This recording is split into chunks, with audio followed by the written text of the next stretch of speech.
السلام عليكم ورحمة الله.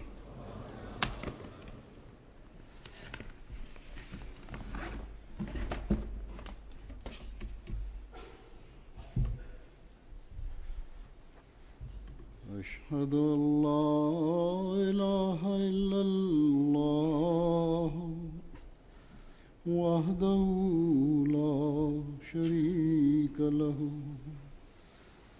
وأشهد أن محمدا عبده ورسوله أما بعد فأعوذ بالله من الشيطان الرجيم بسم الله الرحمن الرحيم الحمد لله رب العالمين الرحمن الرحيم مالك يوم الدين إياك نعبد وإياك نستعين اهدنا الصراط المستقيم صراط الذين أنعمت عليهم غير المغضوب عليهم ولا الضالين.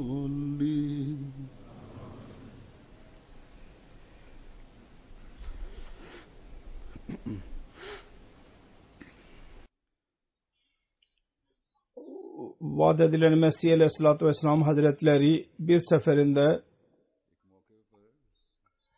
mal fedakarlığını aydınlatarak şöyle buyurdu: dünyada insan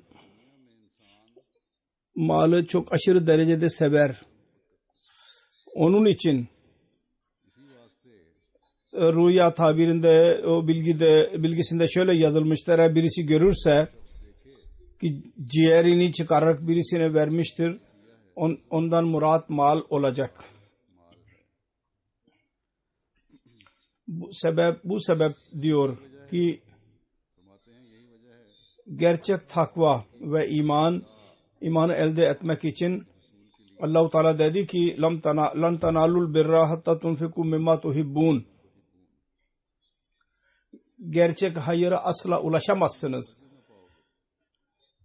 en fazla sevdiğiniz şeyi harcamadıkça Allah yolunda. Çünkü Allah-u Teala'nın mahlukatını sevmek, sempati göstermek onlara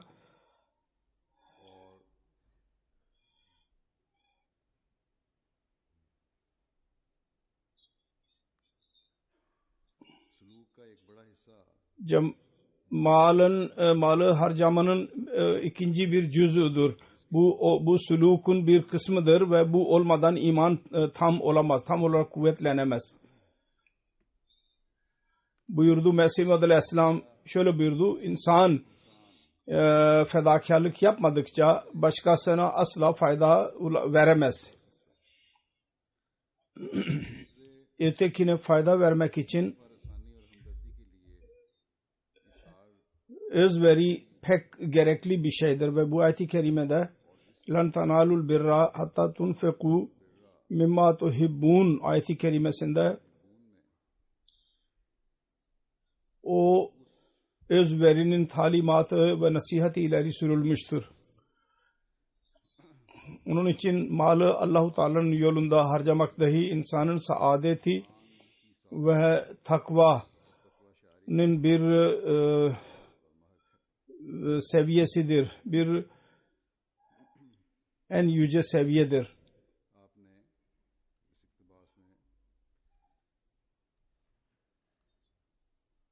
Bundan önce başka bir iktibas var, onu da okuyayım. Diyor ki Mesih Aleyhisselam, asıl şudur ki yüce Allah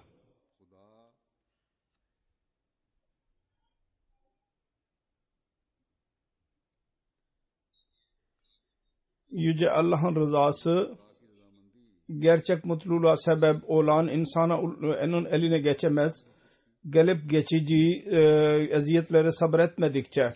Sonra dedi ki Mesih Muhammed Aleyhisselam, mübarektir o insanlar. Ne mutlu onlara. Onlar Allah-u Teala'nın rızasını elde etmek için sıkıntıyı aldırış etmezler. Çünkü ebedi mutluluk ve daimi rahat o gelip geçici sıkıntıdan sonra mümine nasip olur. Bugünkü dünya zannediyor ki malı biriktirmek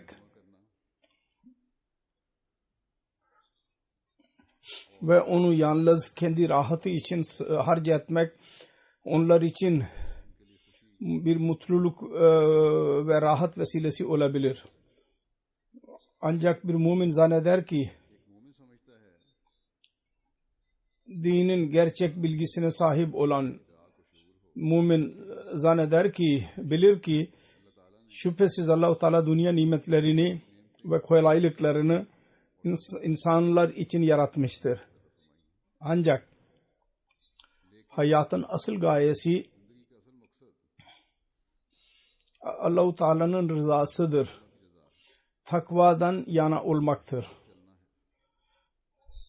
Yüce Allah'ın hakkını vermektir. Ve onun mahlukatının hakkını vermektir. Yüce Allah bu konuyu bu ayet-i kerimede beyan etmiştir. Onun izahatını Mesih Muhammed Aleyhisselatü Vesselam beyan etti. Asıl huzur hayır yapmakla insana nasip olur. Mal biriktirmekle değil. Ve hayır insan en üstün seviye bu hayır ulaşamaz. Ne zaman ki Allah-u Teala ve onun mahlukatının hakkını vermek için insan sevdiği şeyi harcamadıkça. Mesih Muhammed Aleyhisselatü Vesselam diyor ki mal ve zenginlik öyle şeydir ki mal ve para ki insan onu çok sever. Bugün eğer biz muhasebe edersek dünyanın fesat ve huzursuzluğun sebebi para sevgisi ve para hevesidir. Sonra dünyadaki maddiyatçı bir insan şunu dahi bilmez. Eğer onun elinde çok fazla para eline geçerse onu nasıl harcayacağını dahi bilmez. Bu ülkelerde, batılı ülkelerde bunlar ilerlemiş ülkeler sayılır. Şüphesiz burada çok zengin insanlar vardır. Ancak onların masrafları nelerdir? Burada para harcamak için onların elinde var olan eşyalar gazinoya giderek onlar yaşlık yaparlar ve orada para harcarlar, kumar için para harcarlar. Hatta Müslüman ülkelerin durumu aynen böyledir. Onlar dahi buraya gelerek yaşlık yaparlar ve para sarf ederler. Hatta onların kendi ülkelerinde öyle yerler vardır ki orada açık olarak para sarf edilir. Belli bir müddet geçti. Ben bir dergide gördüm.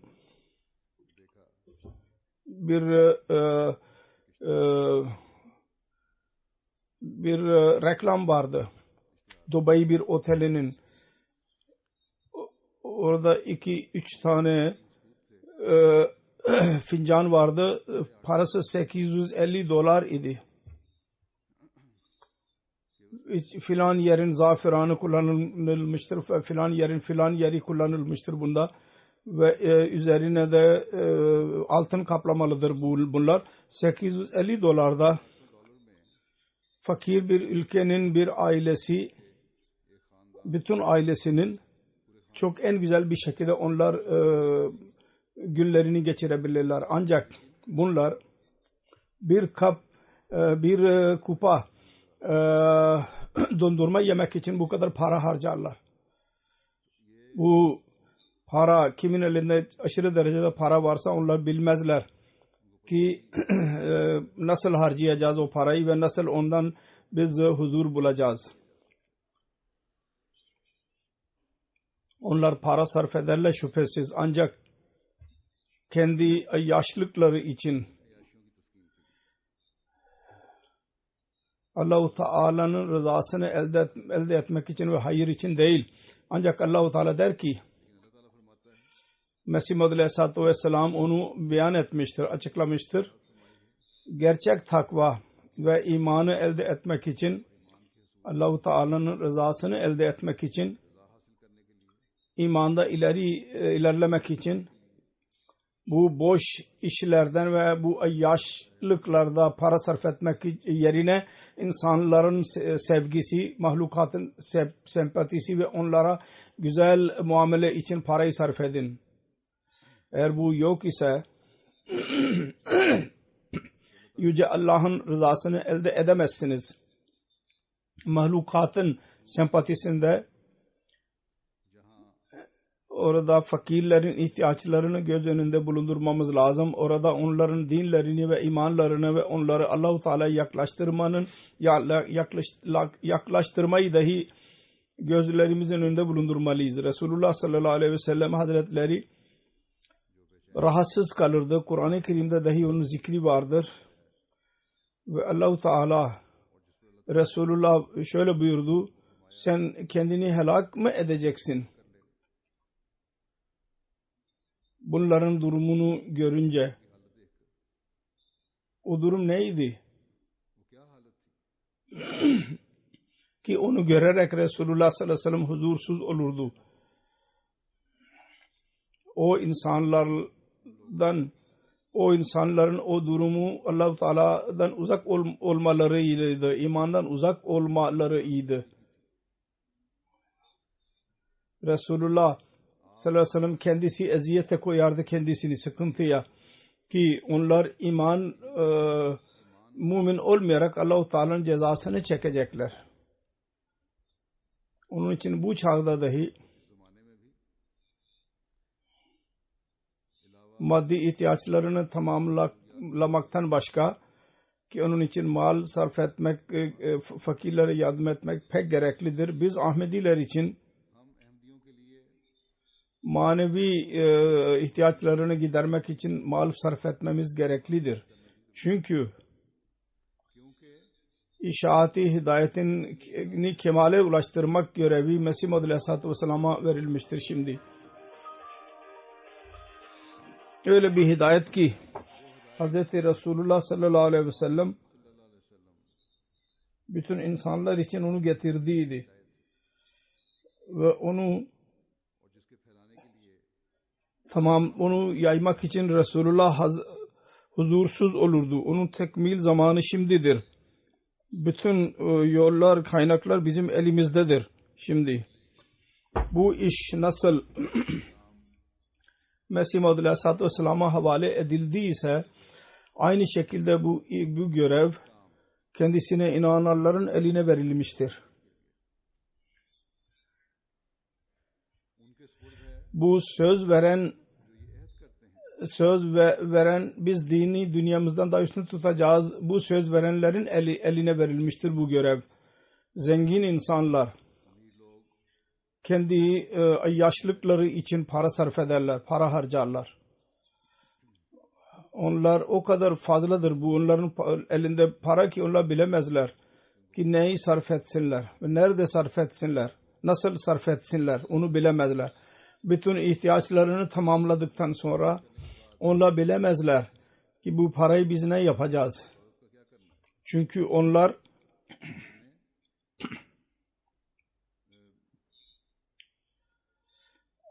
onların dini ve insan sempatisinin hanesi boş olur genellikle.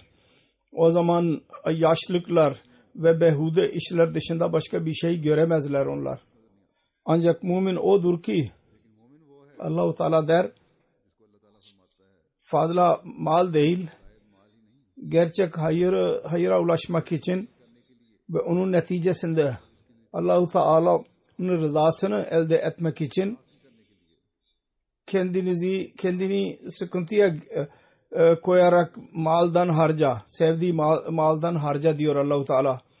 Şüphesiz bazı zenginler dahi bazı sadaka verirler. İnsanlar için para verirler. Fakat onların harcadıkları para gelirlerine mukabil çok az olur. Ve sonra onlarda bir muntazam bir şekilde para sarf etmezler. Onun için muntazam bir şekilde para sarf etmek için ve hayırlı işler için yapmak için, hayır yapmak için yalnız mümin para harcar. Ve bu çağda Ahmediye cemaati ancak müminlerin o cemaatidir ki bir nizama tabi olarak para sarf eder. O da İslamiyet'in işaati için malını harcarlar.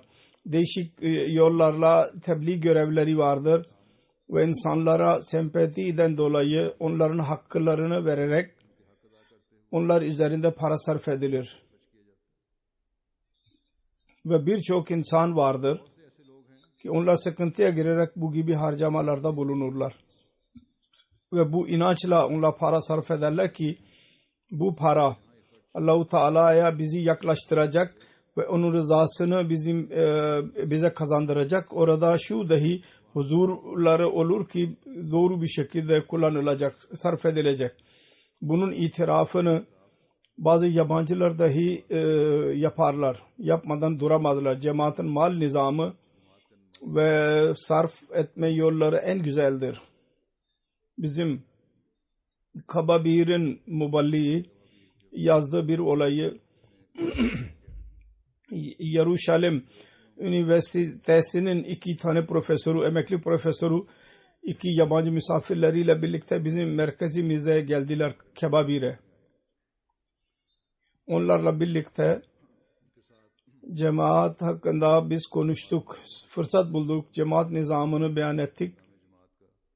O misafirlerden birisi Avusturya'dan idi, bir profesör. Sonunda dedi ki, ben Ahmediye cemaatinin en fazla sevdiğim konu şudur ki sizin cemaatinizin mal nizamı çok temiz ve saf, paktır. Dünyada ancak pak mal ile inkılap getirmek, yaratmak belki de size nasip olacaktır. Size mukadder kılınmıştır. Ve onun için size tebrik ediyorum.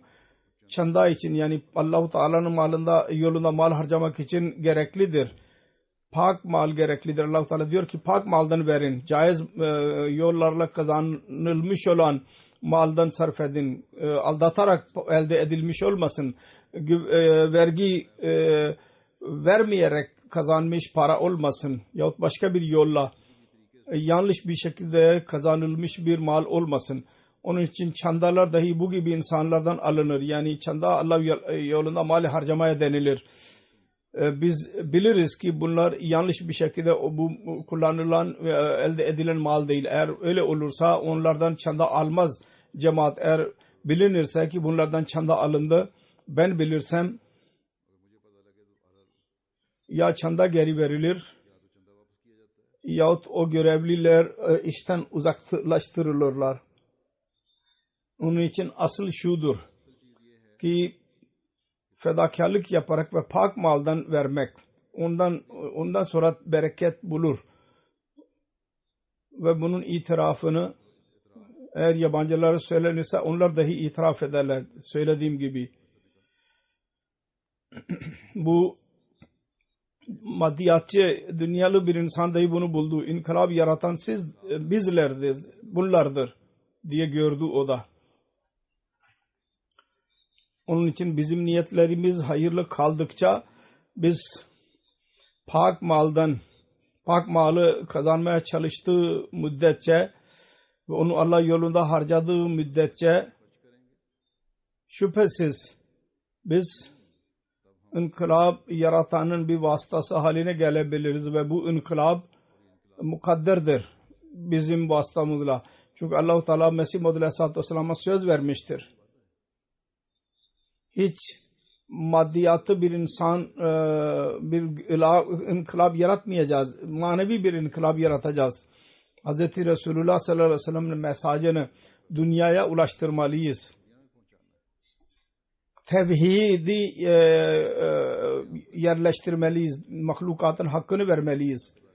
İkame etmeliyiz tevhidi. Ve bu da insanların sözleri değildir.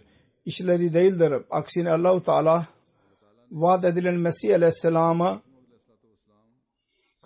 haliseten ve onu kalben seven insanların taifesini çoğaltacağını söz vermiştir.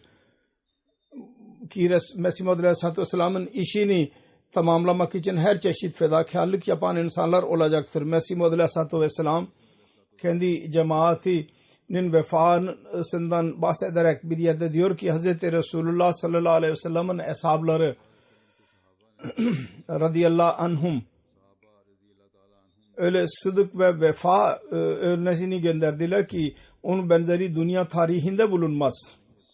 Onlar kendisi uğruna her çeşit sıkıntıya girmeyi kolay gördüler. Öyle ki aziz vatanlarını dahi bıraktılar. Mallarından, akrabalarından uzaklaştılar. Böylece ben görüyorum diyor Mesih Maud Aleyhisselam. Ben de görüyorum ki Yüce Allah benim cemaatime dahi onun mertebesine göre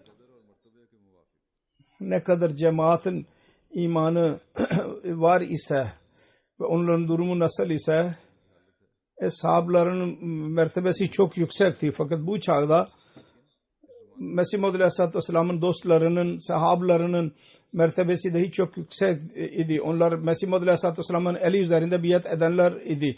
Onlar mertebelerine göre onlara bir coşku bahşetmiştir ve öyle vefa ve sıdık örneğini onlar ileri sürerler. Sonra cemaatin mali fedakarlıklardan bahsederek Mesih Maud Aleyhisselam diyor ki benim dini gayelerim için açık çandalar verdiler çokça. Her insan en az kendi gücüne göre pay alır. Allah bilir ki hangi ihlas ve vefa ile bu çandalara katılmaktadır. Diyor ki ben iyi biliyorum. Bizim cemaatimiz de öyle bir sıdık ve vefa göstermiştir ki Resulullah sallallahu aleyhi ve sellem'in hesapları o zaman gösteriyorlardı. Yani darlık zamanında onlar gösteriyorlardı bu vefa. Bir seferinde Mesih Maud Aleyhisselam cemaat üyelerinin vefa seviyesini görerek şöyle buyurdu. Dedi ki nasıl bunlar o kadar özveride bulunurlar.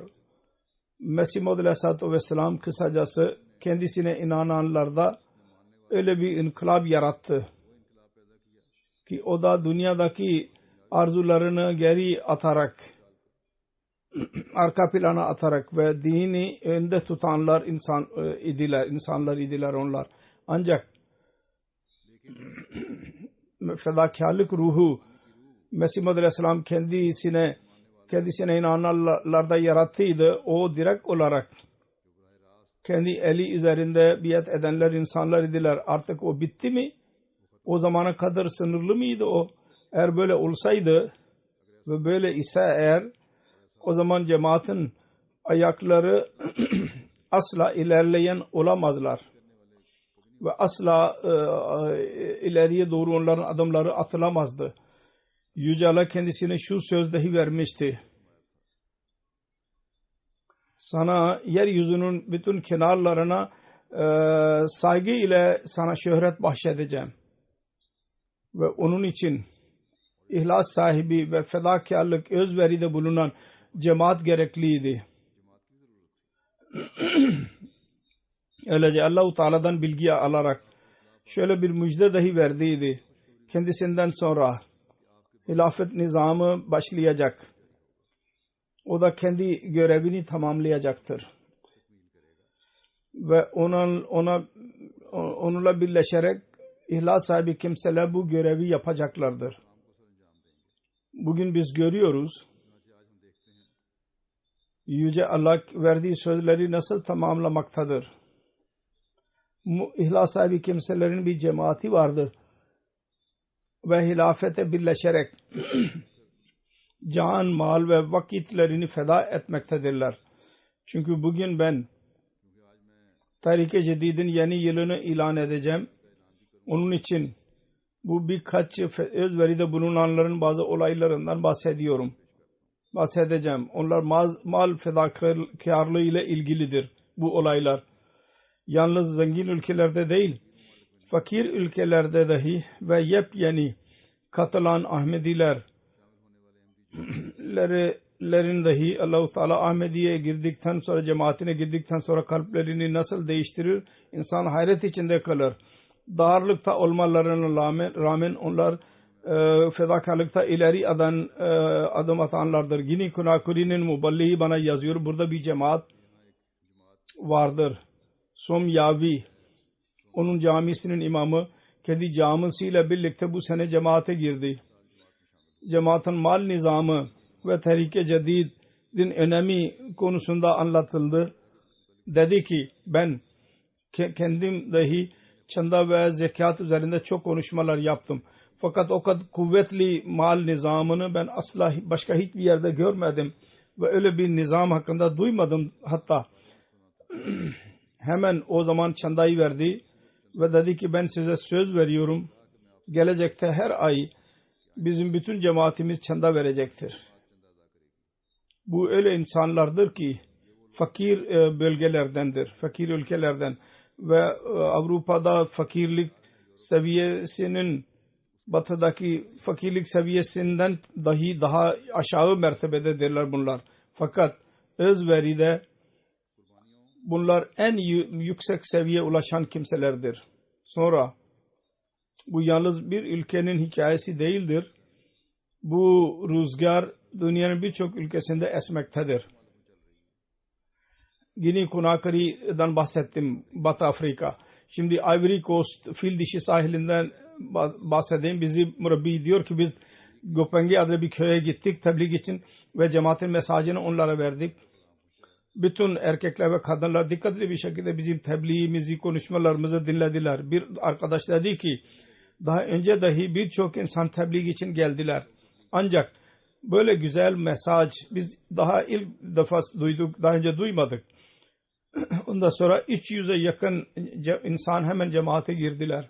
Ondan sonra cemaatin mal nizamı ve Tahrik-i Cedid konusunda kendilerine anlatıldı.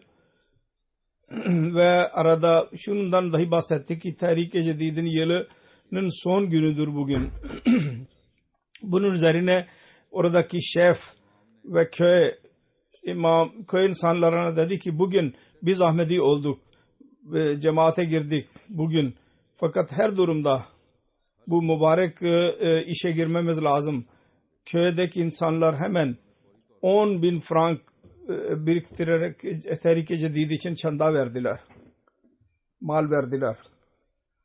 Sonra özverinin bir hadis hikayesi Tanzanya, Batı Afrika'nın bir ülkesindendir. Orada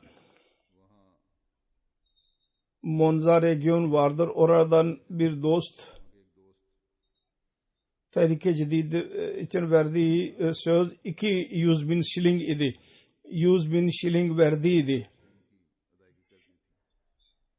100.000 şiling bakayası vardı. Amir Bey dedi ki Ekim ayında ona dikkati çekildi. Bakaya vardı senin geri kalan para ve Tahrik-i Cedid ayı bitmektedir. Dedi ki ben şu anda yolculuk yapmaktayım fakat ben bir şey yapıyorum. Biz otobüs şoförü Ali vasıtasıyla gönderdik ve ona dedik ki bu benim çandamdır. Bunun ödenmesi pek gereklidir. O da oraya gider gitmez bütün parayı muallime ver. Muallimin adını verdi, adresini. O otobüs şoförü durağa geldiği zaman muallim beye telefon etti ve dedi ki bir emanet var gel ve benden al.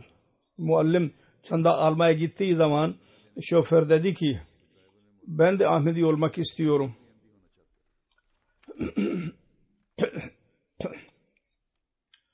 Şoförün ahalisi daha önce Ahmediydiler fakat kendisi Ahmediye cemaatine girmiyordu. Tesellisi yoktu. Dedi ki bu iş beni çok etkilemiştir. Bu maddiyatçı devirde insan malı çok sever.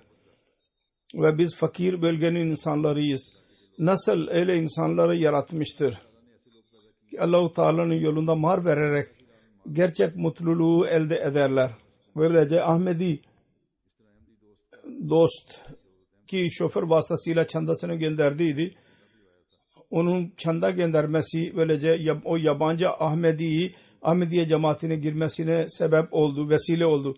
İşte bu iyi niyetle verilen çandaların bereketidir. Onun neticeleri hemen insan elde eder.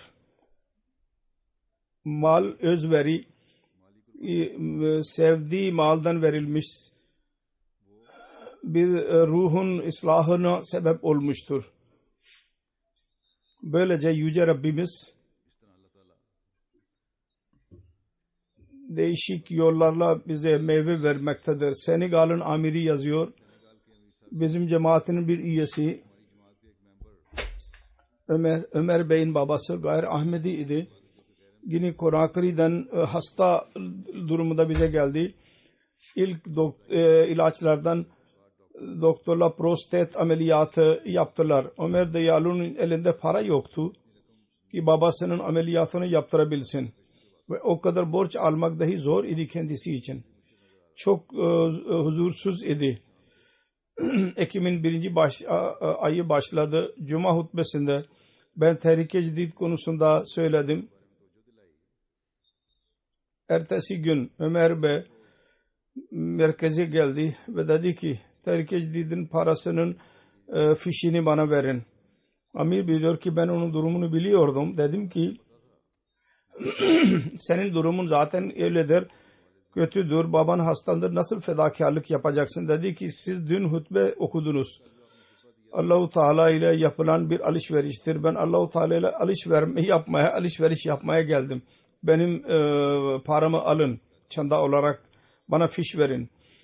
2 gün sonra ben o evine gittim babasının iadeti için. Babası dışarıda oturuyordu koltukta. Ömer Bey belli bir zaman sonra geldi ve dedi ki bugün benim ticaretim kazanmıştır. Babam %100 iyidir ve asla bir sancısı yoktur. Belli bir müddet sonra doktor kontrol etti ve dedi ki artık ameliyat gerekli değildir. Bu olaydan sonra onun babası dahi biat ederek cemaate girdi. Bu peşin ticarettir. Allah-u Teala ile yapılır. Ben geçen cuma caminin açılışında dahi dediydim nasıl caminin açılışını tercih etti açılışına ve Allah-u Teala olağanüstü bir durumda ona büyük bir para kendisine sağladı.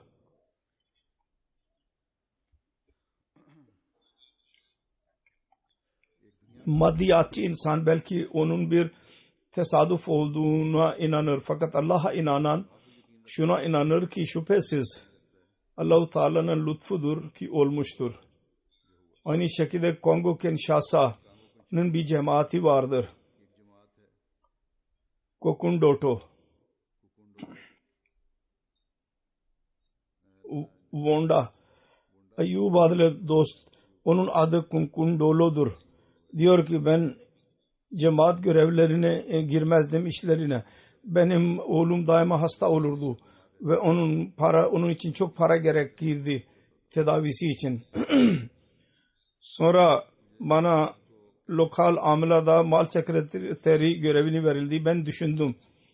Beni mal sekreteri yaptılar. Benim mal özverim cemaat için bir örnek olmalı. Şimdi uzak ülkede yaşayan, küçük bir yerde yaşayan fakir bir insan böyle düşünür. Ben mal sekreteri yapıldım.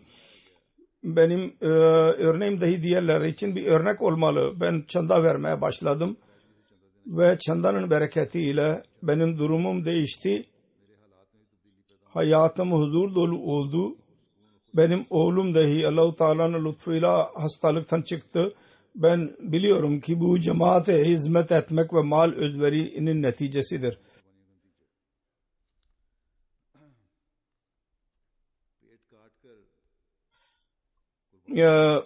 Para tasarruf ederek Allah yolunda harcamak denilir. Fakat onun gerçeği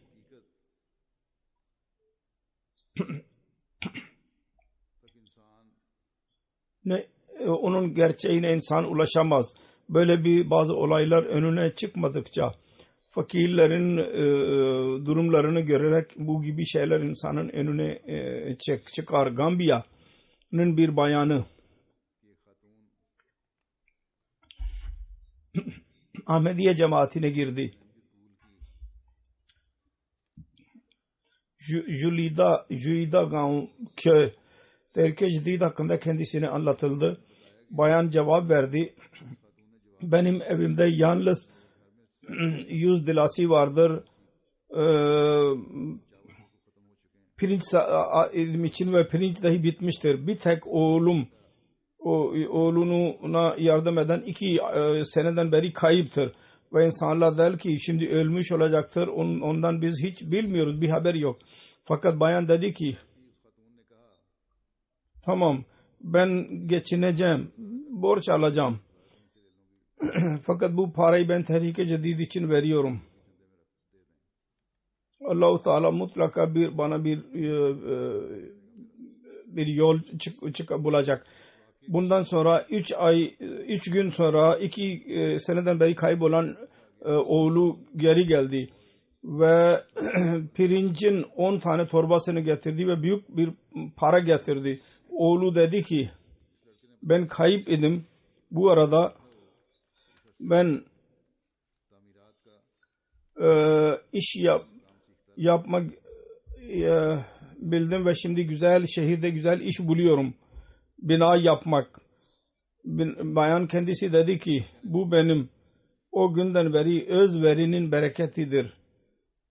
Ve daima bundan sonra ben özveride bulunacağım. Bu inkılap değil midir? Uzakta oturan insanlarda Allah-u Teala Mesih Muhammed Aleyhisselatü Vesselam'a inanmak neticesinde onlarda bu inkılabı yaratmamış mıdır? Şüphesiz yaratmıştır bu inkılabı onlarda. Bu bayanın iman durumuna bakın ne kadar ileri seviyededir. Hiç adres etmediği açlığına Allah-u Teala'nın muamelesine bakın hayret vericidir Allah-u Teala'nın kendisiyle yaptığı muamele. Mali'den bizim muballiğimiz yazıyor. Biz Ahmedi bayan 80 yaşına yakın ömrü vardır. Çanda durmadan veriyor. Bir gün muntazam bir şekilde çanda veriyor. Evden yayan 1 kilometrede evi vardır. Merkezimize geldi. Ve sıcak durumdaydı. Orada sıcaklık çok olur. Kötü durumdaydı.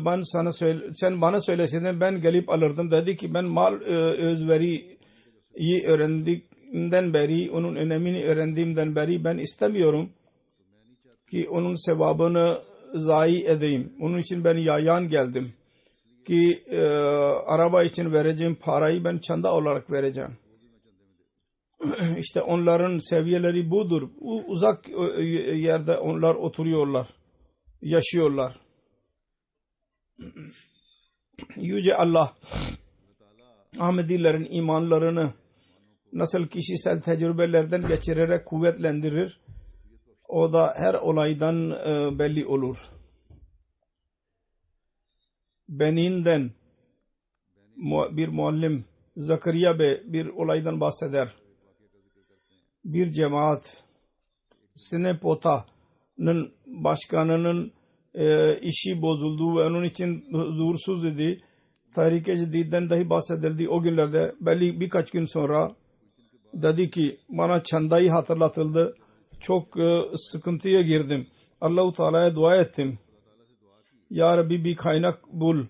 Ben Tahrik-i Cedid çandasını verebileyim. Ve gece dahi huzursuz kaldım bütün gece. Sabah namazı bitirdim. Sabah namazı. İş aramak için yakın köye gittim. Orada ben bir iş bulamadım. Fakat adamın birisi kendi hayvanlarını satmak için gidiyordu. Ben ona yardım ettim. O bana 500 frank verdi. Ben o parayla 200 franktan alışveriş yaptım ev için. 100 frank çocuğa verdim. Okula gidiyor ve 200 frank çanda olarak verdim. Diyor ki Allah-u Teala bu küçücük fedakarlığa mukabil öyle lütfetti ki çanda vermekten tam 4 gün sonra iş buldum. Ve o kadar çarçabuk öyle güzel iş bulmak tesadüf değil, Allah-u Teala'nın öz bir lütfudur.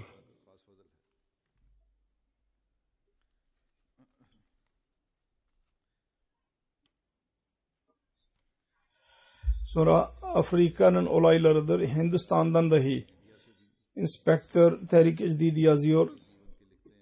Andhra ve Telangana'nın illerinin inspektörü vardır Shahabuddin. Hyderabad'ın bir dostu, fakir bir ailedendir. Kendi ticaretine 20.000 ile ticarete girdi. Küçücük bir dükkan çalıştırıyor. Namaz zamanlarında dükkanını kapatıyor. Asıl müminin şanı budur. İşi durduruyor. Diyor ki senede bir ayın bütün gelirini Tehrik-i Cedid'de veriyor. Çandası olarak. Bu sene dahi 60.000 rupi çanda verdi Tehrik-i Cedid. Kiralık bir evde kalıyor. Bir gün ben ona dedim ki sen kişisel ev satın al. Dedi ki şimdiki durum daha iyidir. Dünya helakete doğru yaklaşmaktadır ki mal, para biriktirme ne gerek var? Ben Allah-u Teala'nın yolunda niye vermeyeyim? Aynı şekilde Pakistan'dan Naib Vakilul Mal yazıyor. Sialkot'un bir hizmetçisiyle ben görüştüm. 15.000 söz verdiydi rupi. Dedim ki 15.000'den çoğaltarak 100.000 rupi yap. Hemen 100.000 rupi yaptı. Ayakkabı ihraç etme işine girdi ve başlangıçta 5.000 çanda verirdi. Sonra 10.000 verdi. Sonra daha da çoğalttı 15.000. Sonra 100.000'e verdi. Şimdi çandanın bereketiyle kiralık aldığı fabrikayı şimdi satın almıştır ve onun işi dahi iyileşmiştir. Aynı şekilde Endonezya'dan bizim muballiğimiz yazıyor. Orada ki bir arkadaş dedi ki eğer benim elimde motosiklet olursa oğlumla birlikte Cuma'ya gidebilirim kolaylıkla. Bizim muballiğimiz ona dedi ki dua edin ve çanda verin durmadan, muntazam bir şekilde. Ondan sonra çanda vermeye başladı. Tehrik-i Cedid çandasını. Diyor ki belli bir müddet sonra Allah-u Teala lütfetti ve motosiklet satın almayı nasip oldu. Şimdi o evde bir yerine 3 motosiklet vardır. Vasiyet etmiştir. Geliri çoğalmıştır. Burada Kanada'da dahi bazı öyle insanlar vardır ki Amir Bey diyor ki 1.000 dolar idi, sonra 5.000'e çıkardılar ve verdiler de çandayı. Onun için sebebi de şudur ki başlangıçta verdiler ki Allah-u Teala'nın lütuflarını toplayalım ve cami için dahi 20.000 dolar para verdiler.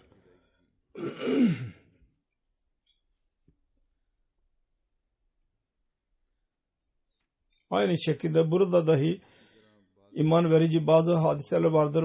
Bir bayan diyor ki benim sözüm vardı 1.000 dolar param yoktu. Akşamleyin kocam telefon etti. Filan adam para vermiştir.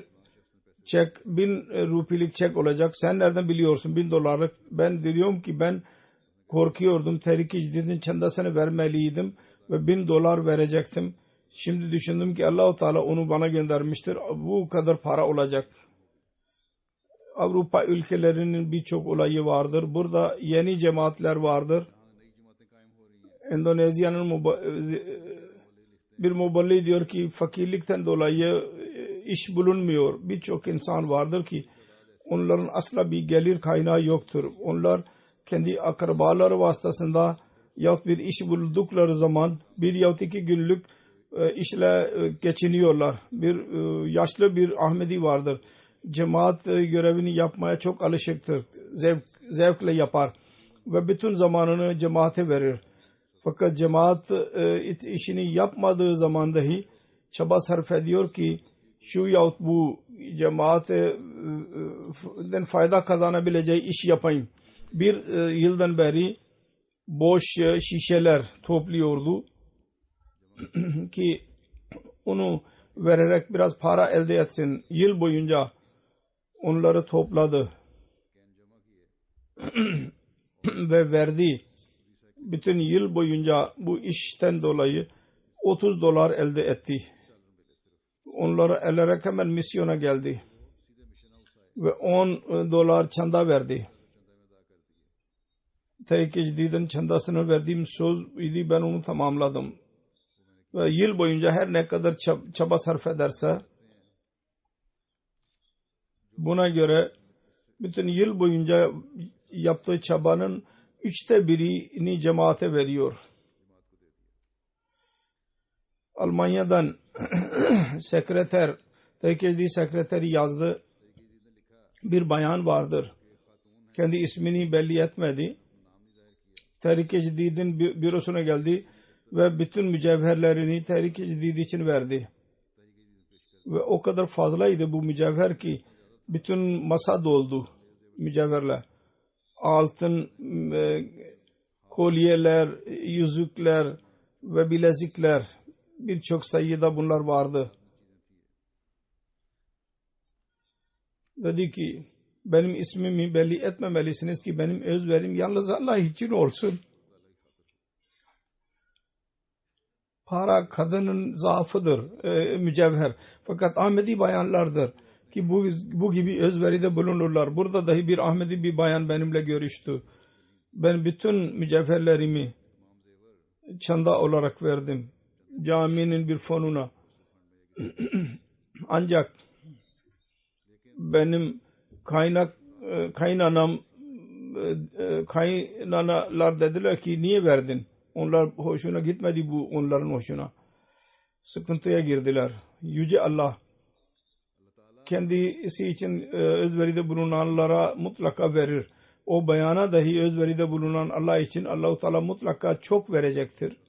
Ancak öyle insanlar düşünmelidirler ki ona yahut başka birisine mal özveride bulunmaktan ona mani oluyorlar. Mal veren dahi Allah'tır ve şükürsüzlük yapandan geri dahi alabilir. Bunu daima hatırımızda tutmamız lazım. Onun için öyle insanların her nerede onların kalbinde bu gibi düşünceler doğarlarsa istiğfar çok eylemeleri lazım. Rusya'da dahi birçok olay vardır. Bir arkadaş Linar Bey diyor ki durumu çok kötüydü. Kiralık bir dairede kalıyordu. Birçok mal zorluğu vardı. Fakat lazimi çandalı ve Tehrik-i Cedid çandasını kendi gücüne göre vermeye devam etti. Diyor ki çandanın bereketiyle benim kadın iş buldu ve çocuklar için dahi para verdiler. Şimdi mal durumu çok iyileşmiştir.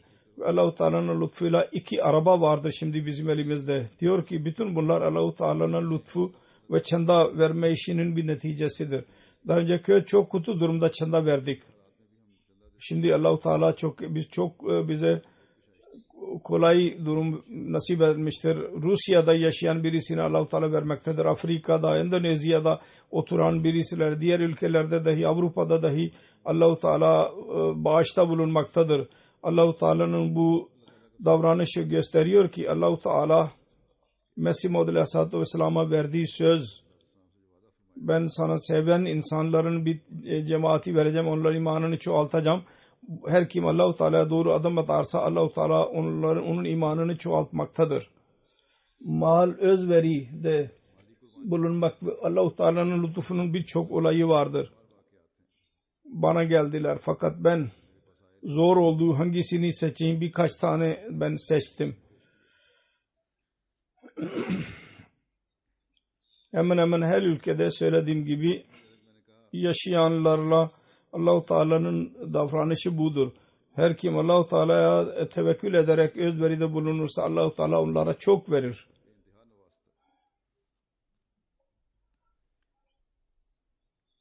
Akıllı bir insan için Ahmediyetin doğruluğunun ispatı budur. Nasıl fedakarlık yerine Allah-u Teala özveride bulunanlara bağış yapmaktadır. Sebebi şudur ki bu çandalar Allah-u Teala'nın dininin işaati için harcanırlar. Fakir ülkede yaşayanlar tabii ki çanda verirler. Fakat onların masrafları onların çandalarından verdiği maldan daha fazladır. Verdikleri mallardan. Onun için zengin ülkelerden alınan çandalar, yani Allah yolunda mal vermeye çanda denilir. Merkez onu bütçelerini tamamlayamayanlar için onlara verir. Yüzlerce misyonlar, yüzlerce merkezler, yüzlerce cami, hastane her yıl yapılır ve onlar için para gerekli olur. Bu Tehrike Cedid ve Vakfe Cedid çandalarıyla bunlar tamamlanırlar. Aynı şekilde MTA için dahi birkaç milyon dolar harcanır. Şüphesiz MTA'nın tabii bir şubesi vardır. Orada insanlar çanda verirler fakat masraflar çok daha fazladır ondan. MTA hakkında ben şunu dahi söylemek istiyorum. Bir muhasebeye göre burada MTA dinlemek ne kadar olmalıysa o kadar değil. Yahut en azından benim hutbelerim direkt olarak dinlenmiyor. Cemaat çok fazla para sarf eder. Cemaatin terbiyesi içindir bu. Eğer vakit farkı varsa dahi en azından tekrarlandığı zaman dinlemelisiniz hutbeyi. Birçok yabancılar onu dinlerler ve bana yazarlar. Biz yabancıyız fakat sizin hutbelerinizi dinliyoruz. Allah-u Teala MTA'yı bir vasıta haline getirmiştir. Hilafet ile cemaatin alakasını kurmak için. Eğer evlerde siz buna dikkat etmezseniz yavaş yavaş sizin evlatlarınız geri elemeye başlayacaktır. Geri dönmeye. Yüce Allah Mesih Maud Aleyhisselatü Vesselam'a verdiği sözleri mutlaka tamamlayacaktır inşallah Teala. Muhlisler dahi gelecekler. İhlas sahibi kimseler ve gördünüz yeni gelenlerde nasıl ihlas vardır. Fakat olmasın ki yeni gelenler her şeyi elde etsinler ve eskiler şükür etsinler ki bizim atalarımız eshablardan idiler ve biz eski Ahmediyiz. Allah-u Teala'nın hiçbir insan ile akrabalığı yoktur. Eğer eskiler uzaklaştıracaklarsa kendilerini, o zaman anne babanın sahibi oluşundan dolayı yahut onlarla akrabalıktan dolayı bir insana fayda ulaşamaz. Bir fayda elde edemez. Ondan önce bu fesat başlamadan önce kendinizi hilafet ile bağlayınız. Ve onun en güzel yolu Allah-u Teala MTA yaratmıştır sizin için. Onu kullanın. Diğerler dahi birçok iyi programlar vardır. Fakat en azından benim hutbelerimi dinleyiniz en azından. Bu değil ki murabbi özetini size anlattı ve biz biliyoruz ki ne dendi. Dinlemek ve tam olarak hutbeyi dinlemek arasında çok fark vardır. Şimdi söylediğim gibi Tehrike Cedid'in yeni başlamaktadır ve eski yıl tamamlanmaktadır. Bu yeni yılı ilan ediyorum. Kanada'dan benim düşünceme göre ilk defa bu ilan yapılmaktadır. Announce yapılmaktadır. Bu cemaat-i Allah-u Teala'nın lütfudur.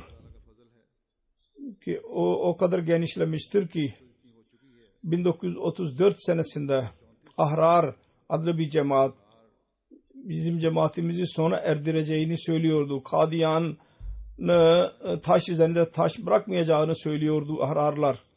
O zaman Hz. Musleh Maud II. Halife radıyallahu anh Tehrik-i Cedid'in ilanını yaparak dünyaya muballig göndereceğinin planını hazırladı. Tebliğ için cami bir plan hazırlandı. Ve bugün Allah-u Teala'nın lütfuyla dünyanın her bölgesi, her ülkesinde Ahmediye cemaati tanınır. Ve 209 ülkede cemaat yerleşmiştir. Bugün Ahmediye cemaati olarak Ahmediye cemaatidir ki onun üzerine asla güneş batmaz. Nerede ararlar Kadiyan'dan Ahmediye cemaatinin sesini bitireceğini söylüyorlardı. Şimdi bugün dünyanın bu batı köşesinden bütün dünyaya Mesih Maud Aleyhisselatü Vesselam'ın mesajı, onun bir kölesi ve küçük bir hizmetçisi bütün dünyaya Mesih Maud Aleyhisselatü Vesselam'ın sesini ulaştırmaktadır. Mesih Maud Aleyhisselatü Vesselam'a Allah-u Teala söz verdiydi. O çok büyük şanlı bir şekilde tamamlanmaktadır. Onun için her Ahmedi bunu hatırında tutmalı. Bu sözler onlar üzerinde sorumluluk taşıtır ve bu sorumluluğu tamamlamak hepinizin görevidir. Allah-u Teala onu hepinize nasip eylesin. Amin. Şimdi bir Tehrik-i Cedid'in yeni yılını ilan ediyorum ve geleneğe göre bazı bilgilerden bahsedeceğim. Allah-u Teala'nın lütfuyla Tehrik-i Cedid'in geçmiş olan yılda 31 Ekim'de bitti. 82. yılı idi. Ve 1 Kasım'dan beri 83. yıl başlamıştır. Bunun söylediği gibi ben bunun ilanı yaptım. Allah-u Teala'nın lütfuyla gelen raporlara göre Tehrik-i Cedid'in mal nizamında Ahmediye cemaati bu sene bütün dünyadaki 10 milyon küsür 11 milyona yakın özveride bulunmuştur, çanda vermiştir sterlin olarak. Elhamdülillah. Bu geçen seneden 17 bin sterlin daha fazladır. Cemaatlerin durumu bakımından Pakistan daima birinci olur. Onu bırakarak birincisi Almanya'dır. İkincisi İngiltere. Üçüncüsü Amerika. Dördüncüsü Kanada. Beşinci Hindistan. Altıncı Avustralya. Yedinci Orta Doğu'da bir cemaat. Sekizinci Endonezya. Dokuzuncu yine Orta Doğu'da bir cemaat vardır. 10. Gana'dır. Ve 11. İsviçre'dir. İsviçre'de kişisel çanda fazladır. Yoksa 10'a kadar liste vardı. Ben ondan da bahsettim. Kişisel para vermek bakımından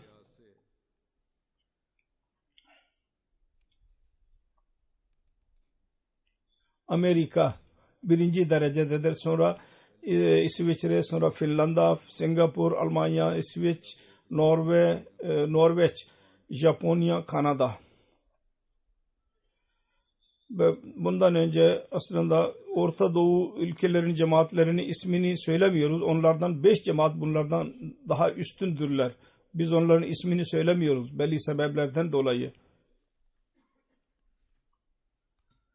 Afrika ülkelerinde tam Mauritius birinci, ikincisi Ghana, Nijerya, Gambiya, Güney Afrika, Burkina Faso, Kamerun, Sierra Leone, Liberia, Tanzanya ve Mali sıralarıyla bunlardır çanda veren.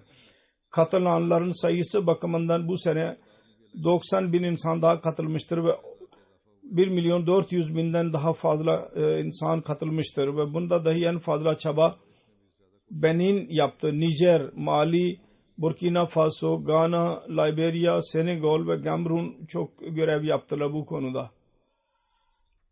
Buna dikkat etmek lazım. Dünya insanları. Birinci defter, mektep dediğimiz büro caridir. Allah-u Teala'nın lütfuyla ve çandalar gelmektedir. Onların akrabaları tarafından yahut eğer yaşıyorlarsa onlar tarafından. Pakistan'dan 3 cemaat vardır.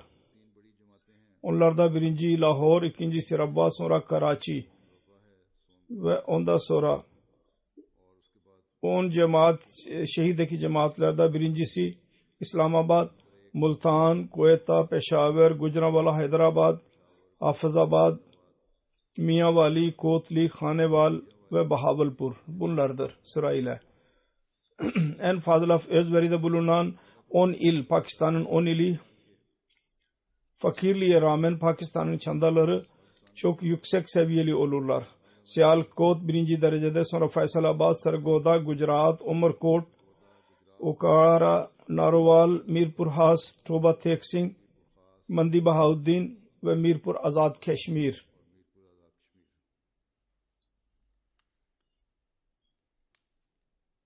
Almanya'nın ilk 10 cemaati Rodermark, Neuss, Weingarten, Raunheim South, Floresheim, Limburg, Cologne, Koblenz, Nidda, Mehdiyabad. Lokal 10 cemaat birincisi Hamburg, sonra Frankfurt, sonra Groß-Gerau, Morfelden, Waldorf, Wiesbaden, Ditzenbach, Offenbach, Mannheim, Darmstadt, Riedstadt,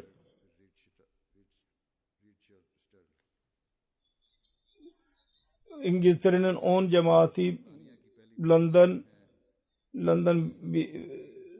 Midland, North East ve 10 büyük cemaat şunlardır: Masjid Fazıl birinci derecede, sonra Worcester Park, sonra Glasgow, Birmingham South, New Malden, Bradford, Islamabad, Gillingham, Mosque West, Wimbledon Park.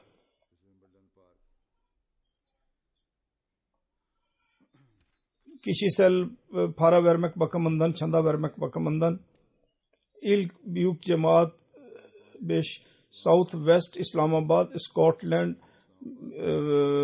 North East ve büyük cemaatler Bromley, Helisham, Livingston Spa, Islamabad, Scunthorpe, Birmingham South, Worcester Park, Gillingham, Bournemouth, Southampton, Masjid Fazıl, Mosque West.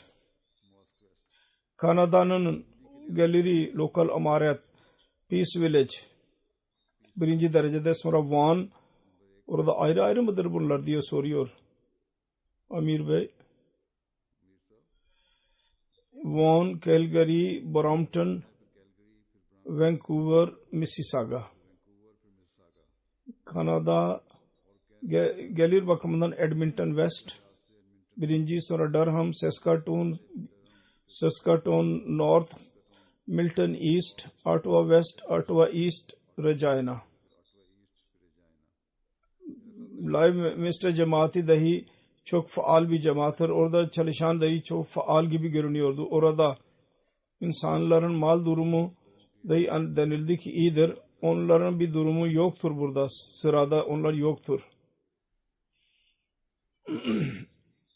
Tam para bakımından Amerika, Silicon Valley,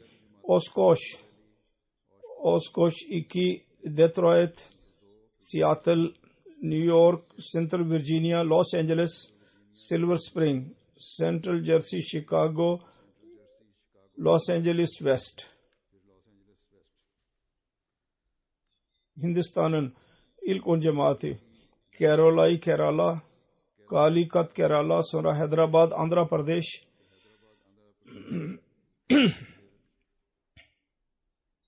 Patha Prem Kerala, Khadian, Kannur Town Kerala, Bengai Kerala, Delhi, Calcutta, Bengal, Salor, Tamil Nadu.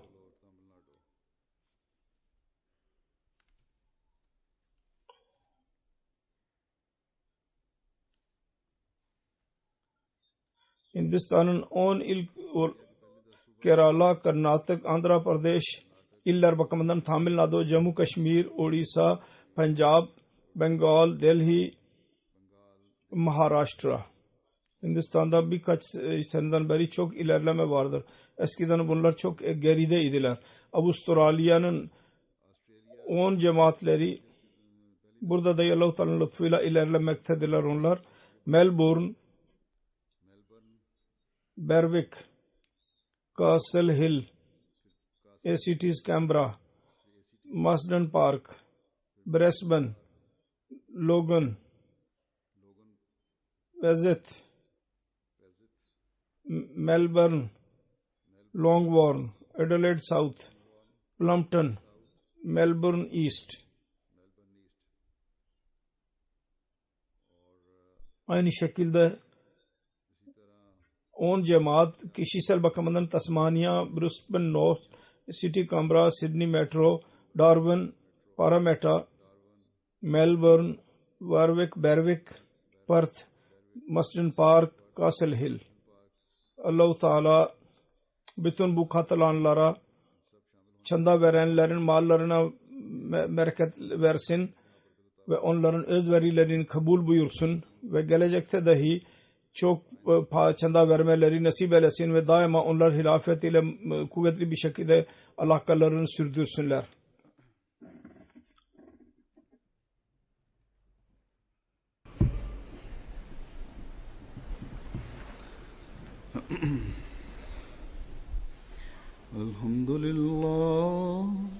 Elhamdülillah nahmaduhu ve nesta'inuhu ve nestağfiruhu ve nu'minu bihi ve netevekkalu aleyh ve na'udzu billahi min şururi enfusina ve min seyyiati a'malina.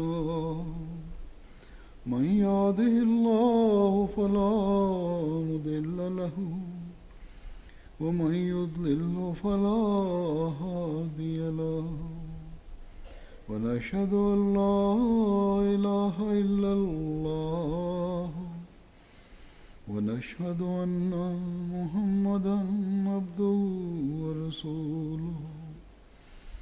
عباد الله رحمكم الله إن الله يأمر بالعدل والإحسان وإيتاء ذي القربى وينهى عن الفحشاء والمنكر والبغي يعظكم لعلكم تذكرون. اذكروا الله يذكركم وادعوه يستجب لكم ولذكر الله أكبر.